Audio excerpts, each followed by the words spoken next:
नमस्कार दोस्तों आप सभी का हमारे YouTube चैनल सक्सेस 0 किलोमीटर पर हार्दिक हार्दिक अभिनंदन है।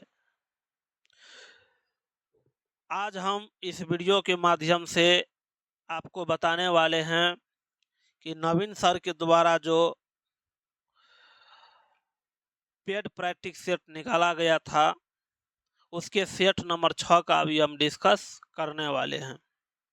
अगर आप बीपीएससी TRE 3 और TRE 4 के तैयारी में लगे हुए हैं तो आप दोनों के लिए यह सेट जो है बहुत लाभदायक सिद्ध होने वाला है। तो दोस्तों वीडियो में जो है आप शुरू से लेकर के लास्ट तक बने रहिएगा।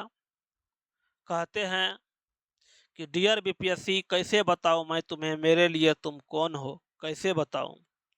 तुम धड़कनों का गीत हो, जीवन का तुम संगीत हो, तुम जिंदगी, तुम बंदगी, तुम रोशनी, तुम ताजगी, तुम हर खुशी, तुम प्यार हो, तुम पीड़ित हो, मनमीत हो। आँखों में तुम, नींदों में तुम, ख्वाबों में तुम, सांसों में तुम हो मेरी हर बात में, तुम हो मेरी दिन रात में। जाऊं कहीं, देखूं कहीं, तुम हो वहाँ, तुम हो वहीं। कैसे बताऊं मैं तुम्हें, मेरे लिए तुम कौन हो, कैसे बताऊं। चलिए दोस्तों इस बार सक्सेस को 0 किलोमीटर कर देना है और क्लास की तरफ बढ़ते हैं। यह वीडियो जो है, यह क्लास जो है आपको TRE 3 1 to 5 और TRE 4 1 to 5 के लिए है। सेट नंबर 6 का अभी हम डिस्कस करने वाले हैं। चलिए दोस्तों प्रश्न की तरफ रुख करते हैं। पहला प्रश्न दिया है आपको, पहला प्रश्न दिया है कि वर्ष 1987 में संयुक्त राष्ट्र में पर्यावरण से संबंधित एक प्रतिवेदन की प्रस्तुति के उपरांत धारणीय विकास यानी सस्टेनेबल डेवलपमेंट की चर्चा आरंभ हुई। वह प्रतिवेदन था। सही उत्तर हो जाएगा आपको our common future, our common future. वर्ष 1987 में संयुक्त राष्ट्र में पर्यावरण से संबंधित एक प्रतिवेदन का जो प्रस्तुति किया गया, प्रस्तुति के उपरांत धारणीय विकास यानी सस्टेनेबल डेवलपमेंट पर चर्चा आरंभ हुई का प्रतिवेदन था, यानी विषय क्या था, आवर कॉमन फ्यूचर। नेक्स्ट प्रश्न है आपको, एनजीटी का पूर्ण रूप क्या है। एनजीटी का पूर्ण रूप क्या है। एनजीटी का पूर्ण रूप होता है national green tribunal, national green tribunal.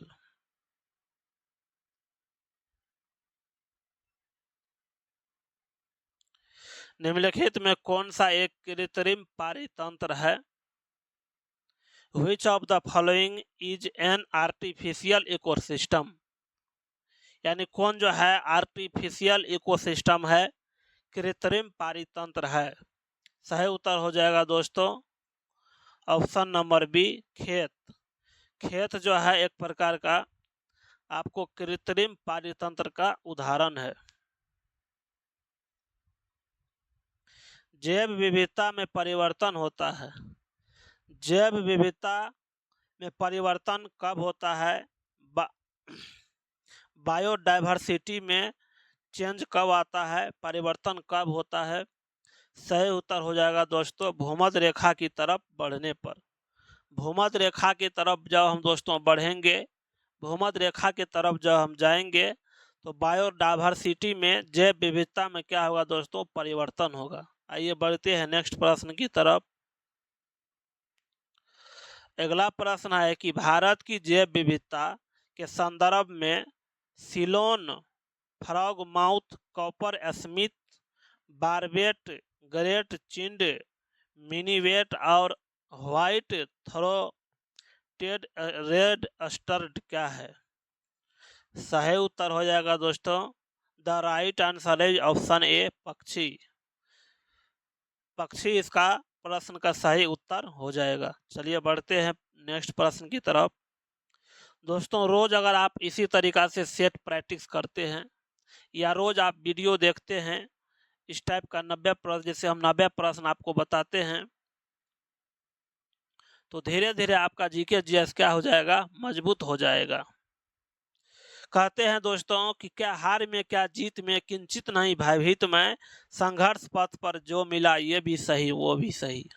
इसीलिए दोस्तों संघर्ष जारी रहने दीजिए। ग्रीन हाउस, ग्रीन हरित गृह प्रभाव यानी ग्रीन हाउस इफेक्ट के अभाव में भू सतह का औसत तापमान होगा। यानी जब हरित गृह प्रवाह को यानी ग्रीन हाउस इफेक्ट को हटा दिया जाएगा, तब जो है भू सतह का औसत तापमान क्या हो जाएगा, ये आपको बताना है। सही उत्तर हो जाएगा दोस्तों ऑप्शन बी, -18 डिग्री सेल्सियस पर चला जाएगा। यानी in the absence of green house effect, यानी जब ग्रीन हाउस इफेक्ट को हटा दिया जाएगा, एब्सेंस का मतलब क्या होता है, अनुपस्थित कर देना, हटा देना। The average temperature of the earth surface will be, यानी एवरेज टेम्परेचर सरफेस का जो है भू सतह का एवरेज टेम्परेचर दोस्तों माइनस में घुस जाएगा, और वह माइनस कितना हो जाएगा दोस्तों, 18 degree Celsius, 18 degree -18 degree Celsius हो जाएगा। चलिए बढ़ते हैं नेक्स्ट प्रश्न की तरफ। जलवायु परिवर्तन पर संयुक्त राष्ट्र सम्मेलन कोप 21 आयोजित हुआ था। कोप 21 का आयोजन कहाँ पर हुआ था, सही उत्तर हो जाएगा आपको पेरिस में। जलवायु परिवर्तन पर संयुक्त राष्ट्र का सम्मेलन जो है कोप 21 का आयोजित हुआ था, कहाँ पर आयोजन हुआ था, पेरिस में।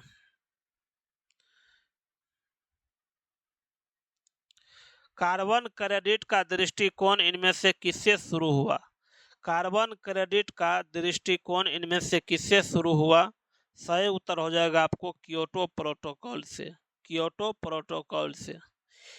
सीधा प्रश्न पूछेगा दोस्तों इसमें कि कार्बन क्रेडिट कौन चीज से संबंधित है, तो आपको सीधा जवाब देना है क्योटो प्रोटोकॉल से संबंधित है। कार्बन क्रेडिट जो है क्योटो प्रोटोकॉल से संबंधित है। क्या लेके आया बंदे क्या लेके जाएगा, 2 दिन की जिंदगी है 2 दिन का मेला। चलिए दोस्तों बढ़ते हैं। बुक्सा बाग परियोजना भारत के किस राज्य में अवस्थित है, सही उत्तर हो जाएगा दोस्तों पश्चिम बंगाल में। बक्सा बाग परियोजना भारत के किस राज्य में अवस्थित है, पश्चिम बंगाल में।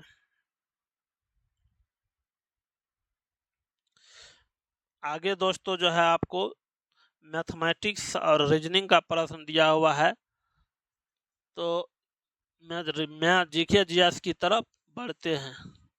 जीके जीएस की तरफ दोस्तों रुख करते हैं। जीके जीएस का कहाँ से दिया हुआ है प्रश्न आपको, 73 नंबर 73 से जो है आपको जीके जीएस का प्रश्न दिया हुआ है। चलिए, किस त्योहार के दिन जालियांवाला बाग हत्याकांड हुआ था, किस त्योहार के दिन जो है जालियांवाला बाग हत्याकांड हुआ था, सही उत्तर हो जाएगा बैसाखी त्योहार के दिन।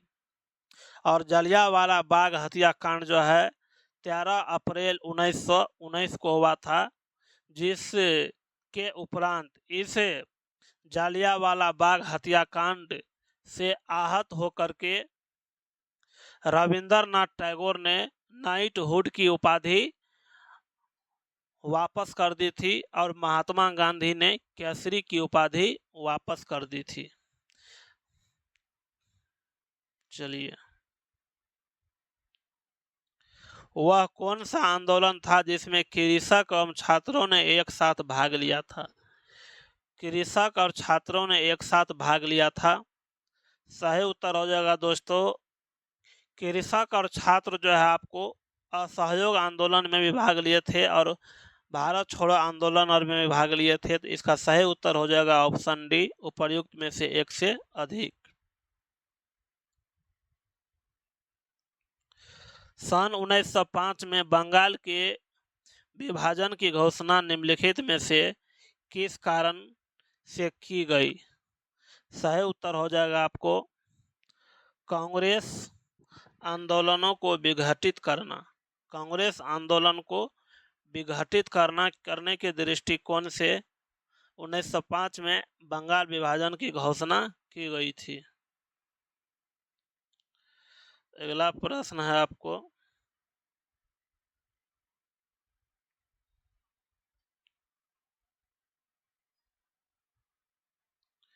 आजाद हिंद फौज INA के पराक्रमी वीरों के मुकदमों निम्नलिखित में से किसने पैरवी की थी? किसने पैरवी किया था? तो तेर बहादुर सप्रू और भोला भाई देसाई, ये दोनों हो जाएगा। इसका आंसर जो है दोस्तों उपर्युक्त में से एक से अधिक हो जाएगा। उपर्युक्त में से एक से अधिक हो जाएगा। मैं एक समाजवादी और गणतंत्रवादी हूँ और मुझे राजाओं और राजकुमारों में विश्वास नहीं है। यह वक्तव्य संबंधित है। यह वक्तव्य किसका है? सही उत्तर हो जाएगा दोस्तों जवाहरलाल नेहरू का। मैं एक समाजवादी और गणतंत्रवादी हूँ और मुझे राजाओं और राजकुमारों में विश्वास नहीं है। यह वक्तव्य संबंधित है जवाहरलाल नेहरू से। असहयोग आंदोलन के दौरान निम्नलिखित में से किसने विदेशी वस्त्रों को जलाए जाने की अविवेकी बर्बादी कहा था? सही उत्तर हो जाएगा आपको रविंद्रनाथ टैगोर ने। असहयोग आंदोलन के दौरान निम्नलिखित में से किसने विदेशी वस्त्रों को जलाए जाने को अविवेकी बर्बादी कहा था? रविंद्रनाथ टैगोर ने।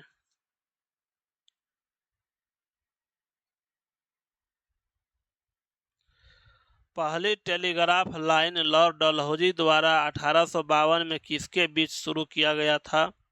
सही उत्तर हो जाएगा आपको कलकत्ता और आगरा के बीच। कलकत्ता और आगरा के बीच। निम्नलिखित अंग्रेज शासकों में से समाचार पत्रों पर से प्रतिबंध समाप्त करने का श्रेय किसको मिलता है? सही उत्तर हो जाएगा आपको चार्ल्स मेटकॉफ को। निम्नलिखित अंग्रेज शासकों में से समाचार पत्रों पर से प्रतिबंध समाप्त करने का श्रेय किसको मिलता है? चार्ल्स मेटकॉफ को। भारत के प्रथम स्वतंत्रता संग्राम का मुख्य तत्कालिक कारण क्या था? सही उत्तर हो जाएगा अंग्रेजों का धर्म में हस्तक्षेप का संदेह। अंग्रेजों का धर्म में हस्तक्षेप का संदेह।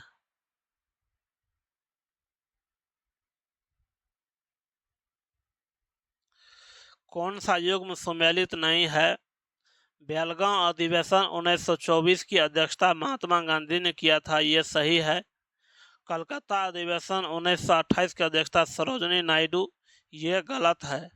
कलकत्ता अधिवेशन 1928 की अध्यक्षता है दोस्तों मोतीलाल नेहरू ने किया था। सरोजिनी नायडू ने 1925 में कानपुर अधिवेशन की अध्यक्षता की थी। हरिपुरा अधिवेशन 1938 की अध्यक्षता सुभाष चंद्र बोस ने किया था और 1939 में भी सुभाष चंद्र बोस के द्वारा समर्थित पटाभी सीतारमैया पटाभी सीतारमैया और सुभाष चंद्र बोस के बीच जो है आपको 1939 का अध्यक्ष के लिए चुनाव होता है, जिसमें जो है आपको सुभाष चंद्र बोस का जीत हो जाता है। सुभाष चंद्र बोस का जीत हो जाता है और पट्टाभी सीतारमैया जो है महात्मा गांधी के द्वारा समर्थित उम्मीदवार थे और पट्टाभी सीतारमैया के हार को गांधी जी ने अपना हार बताया। उन्होंने अपनी हार बताया,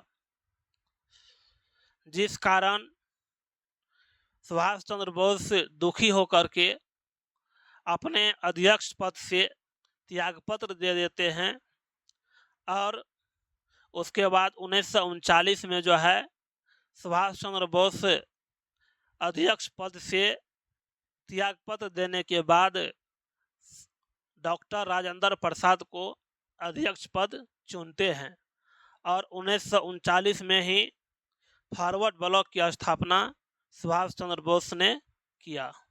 चलिए बढ़ते हैं नेक्स्ट प्रश्न की तरफ।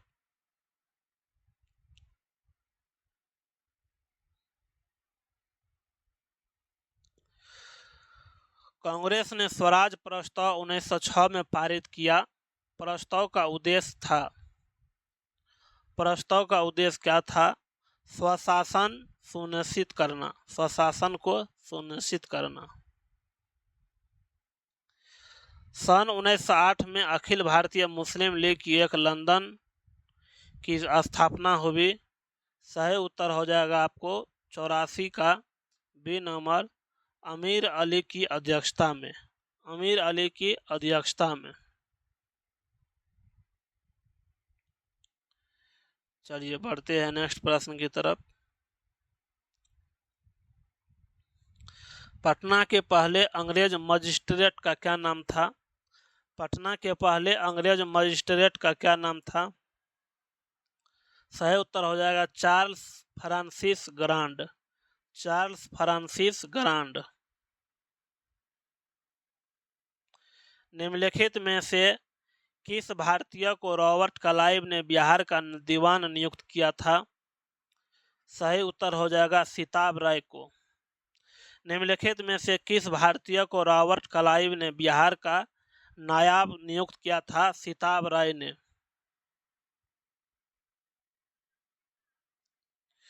उस क्षेत्र की पहचान कीजिए जहां संथालों ने 1855-56 में अपनी सरकार की घोषणा की थी। सही उत्तर हो जाएगा दोस्तों भागलपुर और राजमहल के बीच। भागलपुर और राजमहल के बीच जो है संथाली लोगों ने 1855-56 में अपनी सरकार की घोषणा की थी। एग्जाम के अंदर में क्वेश्चन पूछा जाता है कि बताइए संथाल विद्रोह का नेतृत्व किसने किया था? तो संथाल विद्रोह का नेतृत्व जो है दोस्तों चार भाई ने मिलकर के किया था। उन चार भाइयों का नाम है सिद्धू, कान्हू, चांद और भैरव। सिद्धू, कान्हू और चांद और भैरव। चलिए बढ़ते हैं। पटना कॉलेज का स्थापना कब हुआ था? सही उत्तर हो जाएगा आपको ऑप्शन बी 1863 में। यह क्वेश्चन जो है TRE 3 का पेपर जो कैंसिल हुआ है उसमें पूछा हुआ प्रश्न है दोस्तों कि पटना कॉलेज का स्थापना कब हुआ था। एक क्वेश्चन और पूछा था स्थापना को लेकर के कि राष्ट्रीय जनता दल RJD की स्थापना कब हुआ था? तो RJD की स्थापना 1997 में हुआ था। RJD की स्थापना 1997 में हुआ था। श्री शुक्ल बिहार के हजारों लोगों पर से नील के कलंक को धो देने का कृत संकल्प थे। यह कथन किसका है? सही उत्तर हो जाएगा दोस्तों महात्मा गांधी। श्री शुक्ल बिहार के हजारों लोगों पर से नील के कलंक को धो देने का कृत संकल्प थे। यह कथन किसका है? महात्मा गांधी का। लोकतंत्र के बारे में निम्न कथन पर विचार कीजिए। लोकतंत्र के बारे में निम्न कथन पर आपको जो है दोस्तों विचार करना है। इसमें लोगों द्वारा निर्वाचित सरकार का गठन होता है, यह सही है। लोकतंत्र में वर्तमान में सत्तासीन लोगों के होने की संभावना अधिक होती है, यह सही है। प्रत्येक मत का मूल्य एक हो जाता है, यह भी सही है। सही उत्तर हो जाएगा ऑप्शन डी उपर्युक्त में से एक से अधिक।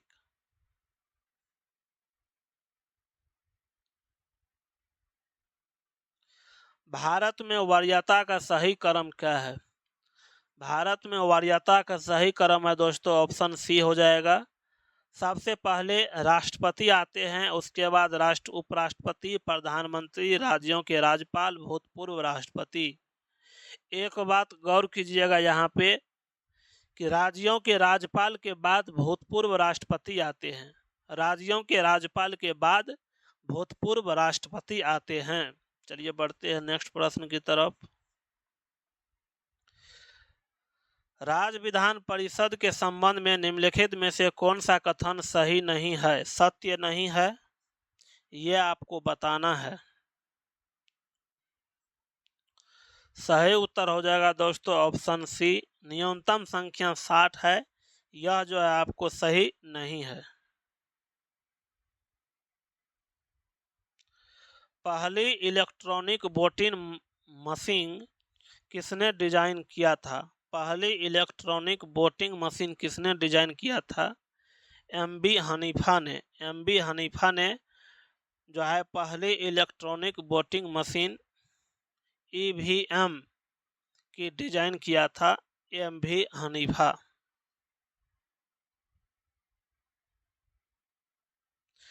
क्या लेके आया बंदे, क्या लेके जाएगा, 2 दिन की जिंदगी है, 2 दिन का मेला। चलिए दोस्तों बढ़ते हैं नेक्स्ट प्रश्न की तरफ। 94 नंबर प्रश्न है कि कोई व्यक्ति कोई व्यक्ति भारतीय नागरिक नहीं होगा। कोई भी व्यक्ति जो है भारतीय नागरिक नहीं होगा। कब नहीं होगा? यदि वह स्वेच्छा से दूसरे देश की नागरिकता ग्रहण कर चुका हो। नागरिकता के बारे में अनुच्छेद 512 के बारे में दिया गया है। 5 तरीका से हम नागरिकता को ग्रहण कर सकते हैं और 3 तरीका से नागरिकता को खो सकते हैं। चलिए बढ़ते हैं नेक्स्ट प्रश्न की तरफ। भारत में नए राजनीतिक दल की अनुमति कौन देता है? भारत में नए राजनीतिक दल की अनुमति कौन देता है? सही उत्तर हो जाएगा दोस्तों चुनाव आयोग, इलेक्शन कमीशन। भारत में नए राजनीतिक दल को अनुमति कौन देता है? चुनाव आयोग, इलेक्शन कमीशन। भारत की पहली automobile implant railway siding project का उद्घाटन किस राज्य में किया गया? सही उत्तर हो जाएगा दोस्तों गुजरात में। सही उत्तर हो जाएगा गुजरात में। मिस वर्ल्ड ह्यूमैनिटेरियन अवार्ड किसे सम्मानित किया गया है? सही उत्तर हो जाएगा आपको नीता अंबानी को।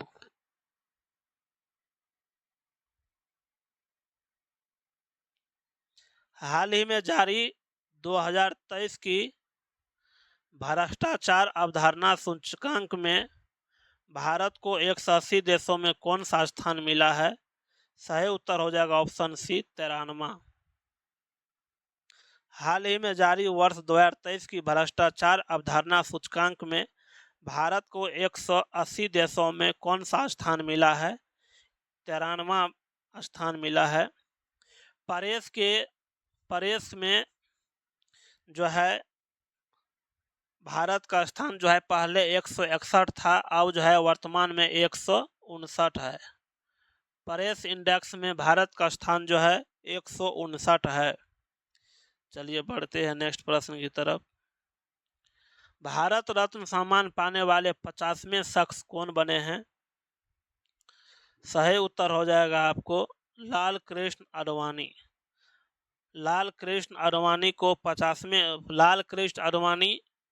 वह 50वें शख्स है जिन्हें भारत रत्न से सम्मानित किया गया है।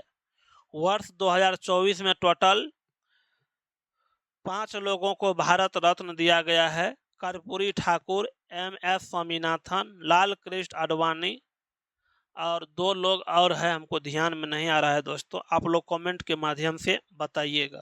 चलिए बढ़ते हैं।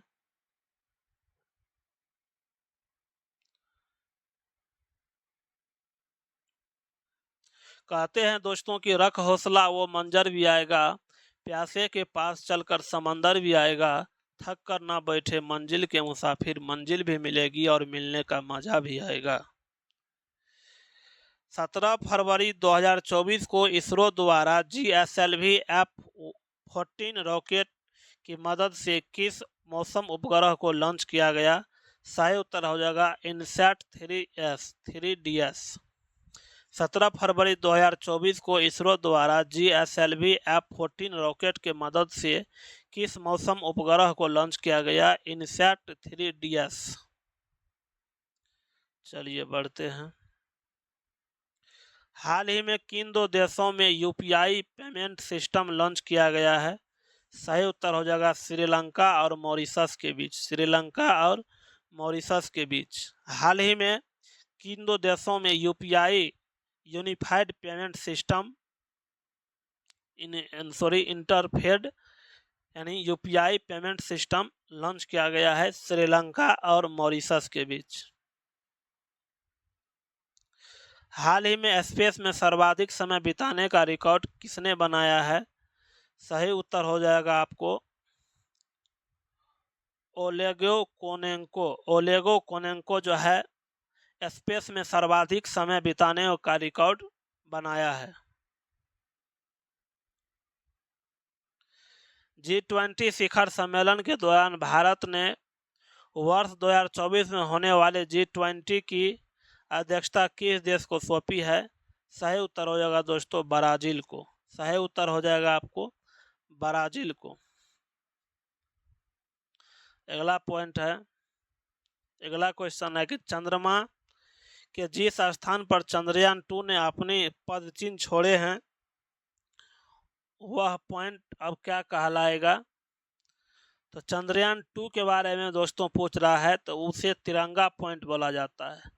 चंद्रयान 2 ने चंद्रयान 2 जहां पर क्रैश किया था उस पॉइंट का नाम तिरंगा पॉइंट रखा गया है। और चंद्रयान 3 जहां पर जो है लैंड किया था उस पॉइंट को शिव शक्ति पॉइंट के नाम नाम दिया गया है। चलिए बढ़ते हैं। किस भारतीय स्थल को हाल ही में यूनेस्को की वर्ल्ड हेरिटेज साइट की सूची में शामिल किया गया है? सही उत्तर हो जाएगा आपको शांति निकेतन।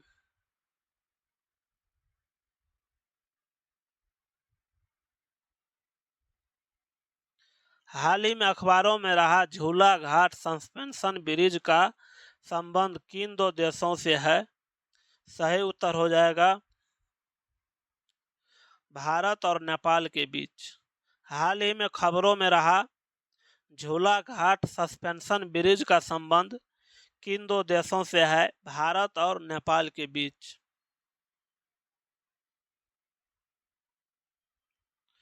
किस बिहार राज्य का दूसरा टाइगर रिजर्व किस जिले में स्थापित किया जाएगा? सही उत्तर हो जाएगा आपको कैमूर में।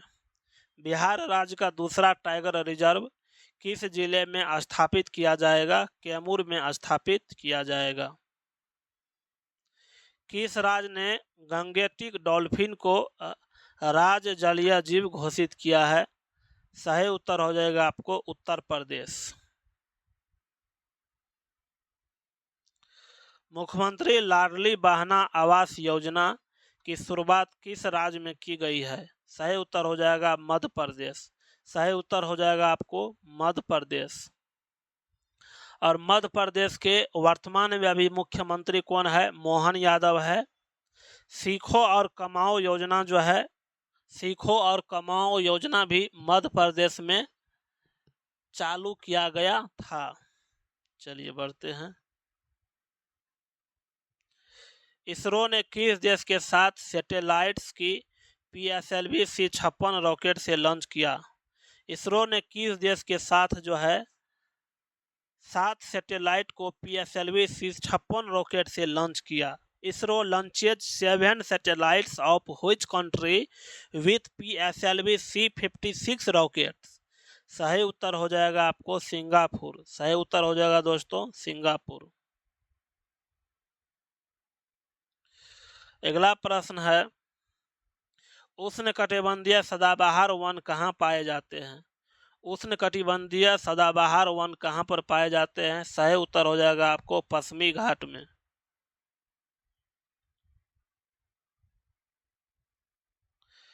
भारत में डेल्टा बनाने वाली नदियां हैं। भारत में डेल्टा बनाने वाली नदियां हैं कावेरी, गंगा और महानदी। कावेरी, गंगा और महानदी। निम्नलिखित में कौन सा कथन सही नहीं है? निम्नलिखित में कौन सा कथन जो है आपको सही नहीं है? गलत कथन का पहचान करना है।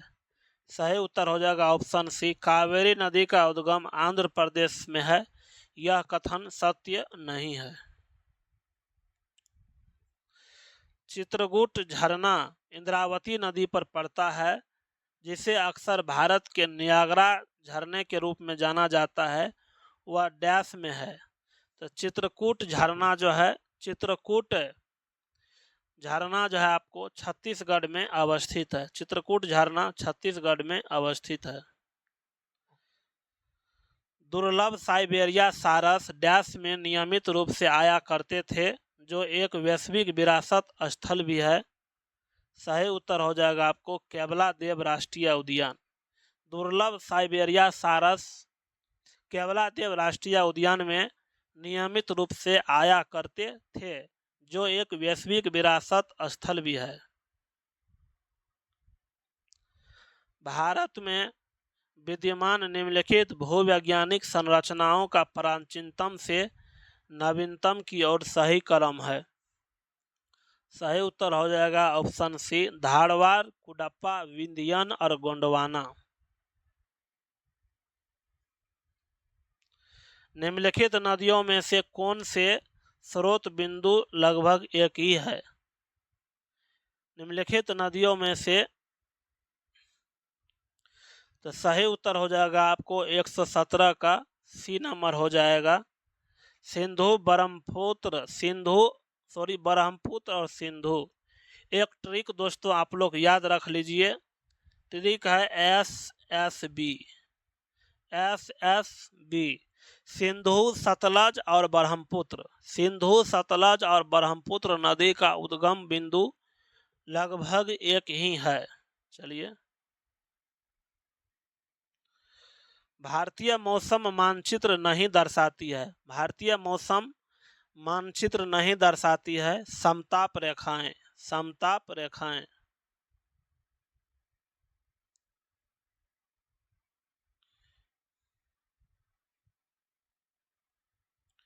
निम्न में कौन सा कथन जो है असत्य है? निम्नलिखित में कौन सा कथन जो है आपको असत्य है? सही उत्तर हो जाएगा दोस्तों ऑप्शन ए, मुरमुर गांव देश का सबसे बड़ा बंदरगाह है। ये कथन दोस्तों असत्य है। भारत में लाल पीली मिट्टी मुख्य रूप से पाई जाती है। सही उत्तर हो जाएगा आपको मध्य प्रदेश और राजस्थान के क्षेत्र में। मध्य प्रदेश और राजस्थान के साइड में लाल मिट्टी लाल इसलिए होता है, लाल मिट्टी लाल इसलिए होता है क्योंकि उसमें फेरिक ऑक्साइड नामक पदार्थ उपस्थित रहता है। चलिए बढ़ते हैं।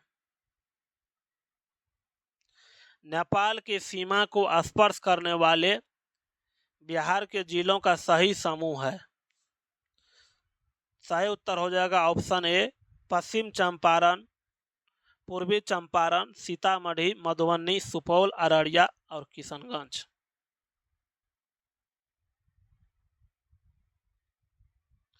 बिहार के उत्तरी मैदान खंड को कौन सी नदी दो भागों में बांटती है?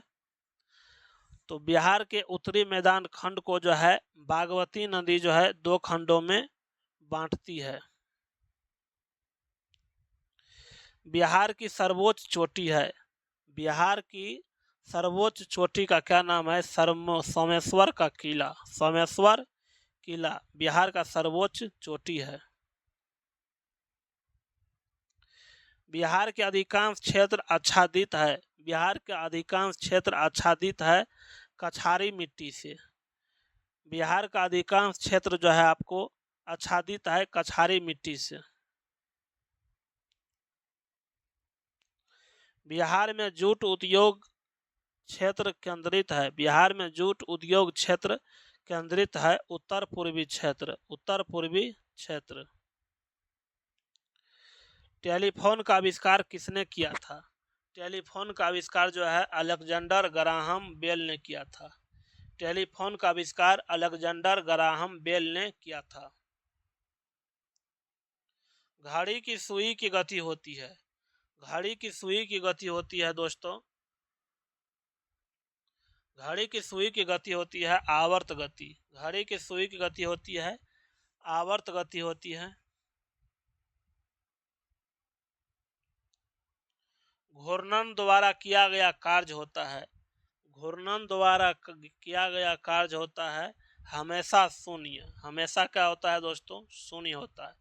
कोई भी वस्तु अगर वृत्ताकार पथ पर घूम रही है, चक्कर काट रही है, तो उसके द्वारा किया गया कार्य हमेशा शून्य होगा। हमेशा क्या होगा दोस्तों?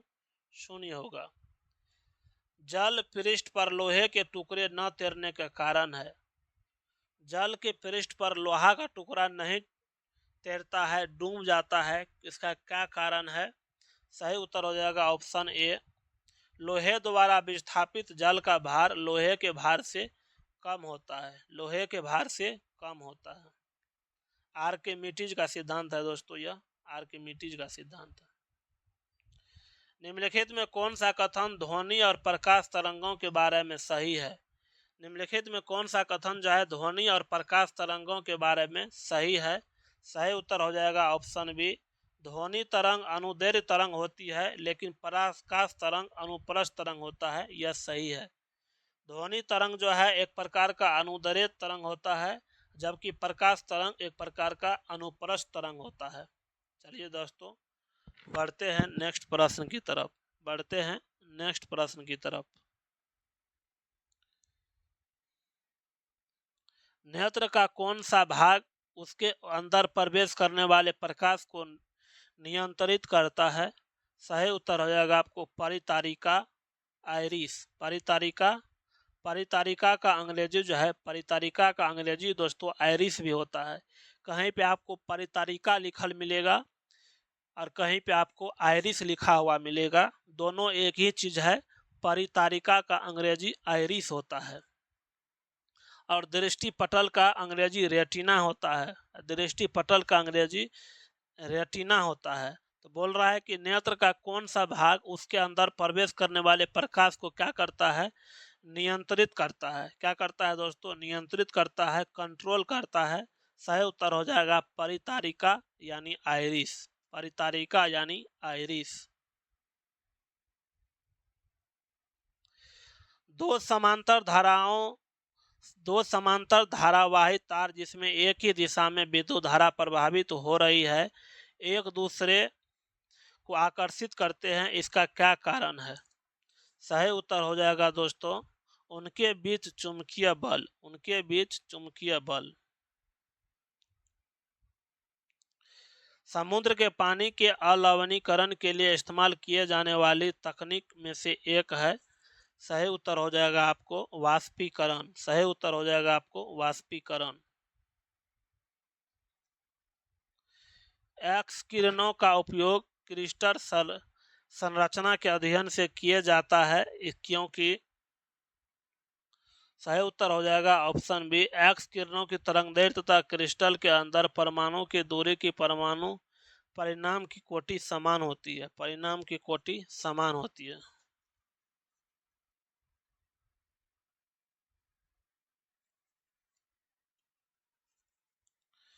अगला प्रश्न है,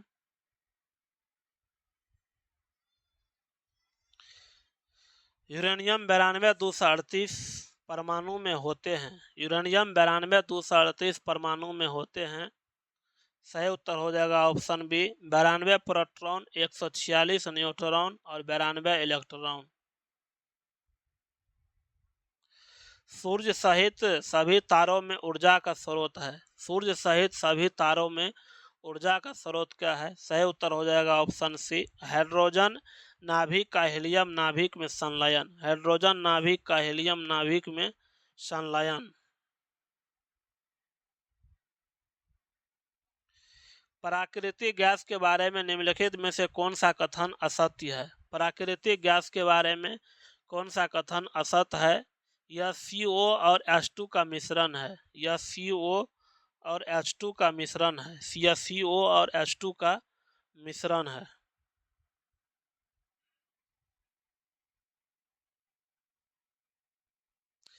विस्फोट तथा दहन के बीच निम्नलिखित अंतर है। विस्फोट तथा दहन के बीच निम्नलिखित अंतर है। सही उत्तर हो जाएगा आपको 138 का सी नंबर।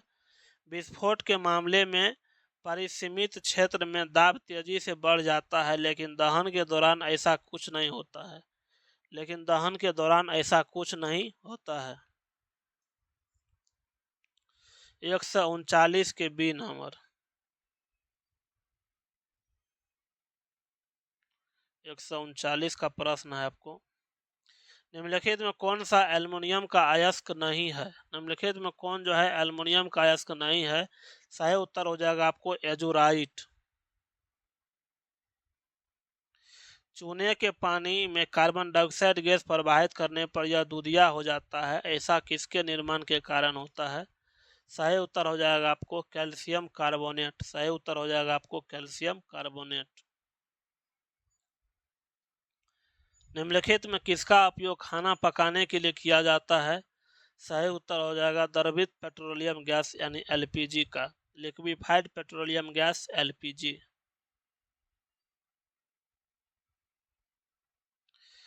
किस कोशिका ऑर्गेनल को कोशिका का मास्टर कहा जाता है।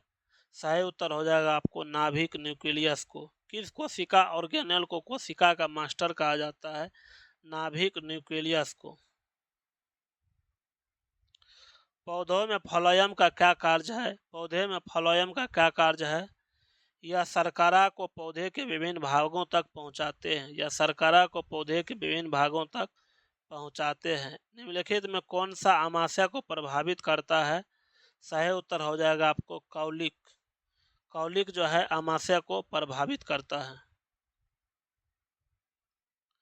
मानव शरीर की सबसे छोटी हड्डी है। मानव शरीर की सबसे छोटी हड्डी का क्या नाम है। स्टेपिस कान के हड्डी। स्टेपिस कान की हड्डी। और सबसे बड़ी हड्डी जांग का हड्डी होता है, जिसे फीमर बोला जाता है। निम्नलिखित में कौन सा कालाजार रोग का परजीवी है। कालाजार रोग का परजीवी है लिस्मीनिया। लिस्मीनिया डोनोवानी। एबीसिनिया राइजोफेरा एवं एंट्रीफ्लेक्स है। एंट्रीफ्लेक्स क्या है। सही उत्तर हो जाएगा आपको हेलोफाइट। हेलोफाइट। फाइलम के किस फाइलम के सभी जंतु समुद्री होते हैं। सही उत्तर हो जाएगा आपको 48 का सी नंबर एकाइनोडर्मेटा। किस फाइलम के सभी जंतु समुद्री होते हैं। इकाइनोडर्मेटा के। जीवित प्राणियों के शरीर में होने वाली निम्नलिखित में से कौन सी एक प्रक्रिया पाचक प्रक्रिया है। सही उत्तर हो जाएगा आपको 149 के सी नंबर ग्लूकोज का ग्लाइकोजेन में रूपांतरण। ग्लूकोज का ग्लाइकोजेन में रूपांतरण। अंतिम प्रश्न है कि पानी की कमी के कारण कोशिका के संकुचित होकर कोशिका भित्ति से अलग होने की प्रक्रिया को क्या बोला जाता है। सही हो जाएगा। सही उत्तर हो जाएगा आपको प्लाज्मोलाइसिस। सही उत्तर हो जाएगा दोस्तों प्लाज्मोलाइसिस बोला जाता है। प्लाज्मोलाइसिस बोला जाता है।